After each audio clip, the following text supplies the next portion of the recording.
Morning friends, আশা কৰোঁ সকলো নিশ্চয় ভালে আছে, সকলো নিশ্চয় কুশলে আছে। সকলোলৈকে জনালোঁ নতুন বছৰৰ বহুত বহুত শুভেচ্ছা। সকলোৰে জীৱনবোৰ সুখৰ হওক, মধুময় হওক, তাৰে কামনাৰে। বন্ধুসকল, আহক আজি আমি এই ভিডিঅ'ৰ যোগেদি কেইজনমান মহৎ লোকৰ কেইটামান মহান বাণীৰ বিষয়ে জানো।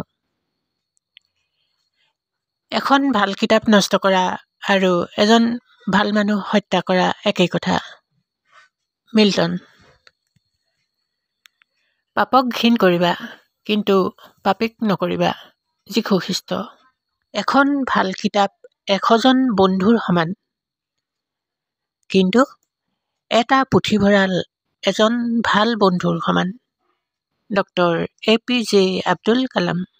আমি দুখীয়া হ'ব পাৰোঁ, কিন্তু আমি যাতে অসৎ নহওঁ তাৰ প্ৰতি লক্ষ্য ৰাখিব লাগিব। মাও ছে তুং। মহৎ কাম এটা মহৎ ত্যাগৰ দ্বাৰাহে সম্ভৱ হয়। স্বামী বিবেকানন্দ।